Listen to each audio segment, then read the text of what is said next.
380여 년 전 조선시대, 당시 조선의 흐름을 바꿔놓은 격변이 이곳 덕수궁 서거당에서 있었다. 단청을 칠하지 않은 덕수궁의 유일한 2층 목조 건물. 그날의 사건은 이곳 서거당에서 벌어졌다. 인목대비가 머물던 서거당 앞으로 끌려와 무릎을 꿇은 사람.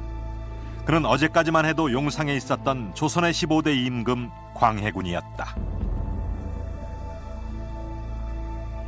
광해는 전리를 거역하고 인륜을 무너뜨려 위로는 종묘사직의 죄를 짓고 아래로는 만 백성에게 원한을 맺었다. 이에 너를 폐위시키노라. 천리를 거역한 폐륜 군주라는 이름으로 광해군을 몰아내고 새로운 임금을 추대한 인조반정. 그날 이후 조선의 역사는 새로운 전기를 맞았다.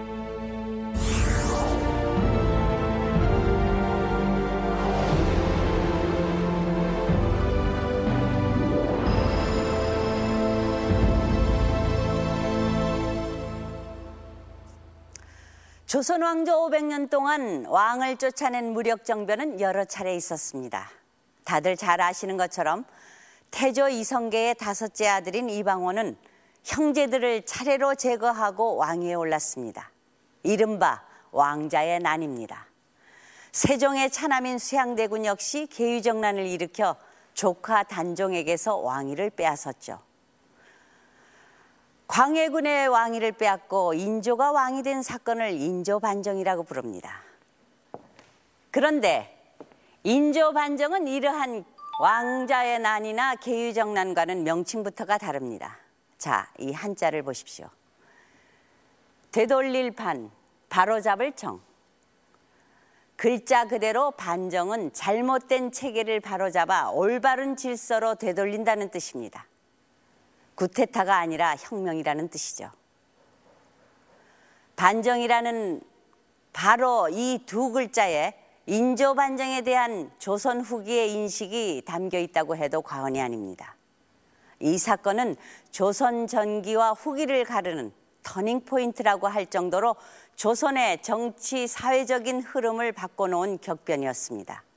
그렇다면 먼저 인조반정이 무엇 때문에 일어난 것인지 알아보도록 하겠습니다.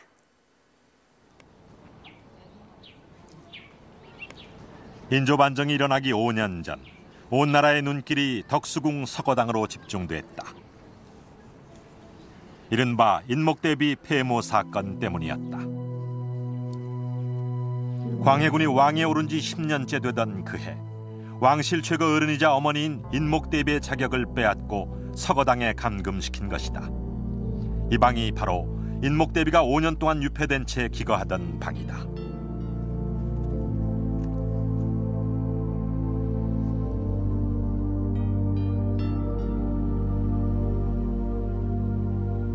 그런데 무슨 이유로 광해군은 이처럼 극단적인 결정을 내린 것일까? 그 내막을 알려주는 단서는 광해군의 즉위 과정에 놓여 있다. 아버지 선조로부터 물려받은 그의 왕위는 늘 불안했다. 선조는 첫 왕비가 자녀를 낳지 못하자 후궁들로부터 여러 아들을 두었는데 후궁 공빈으로부터 임해군과 광해군을 낳았다. 선조는 처음에 공빈의 둘째 아들 광해군을 왕세자로 책봉한다. 그런데 첫 왕비의 죽음으로 새 왕비 인목왕후를 다시 맞아들인 선조가 아들 영창대군을 낳자 마음이 흔들린다. 하지만 선조가 갑작스럽게 죽게 되면서 광해군이 그대로 왕위를 잇게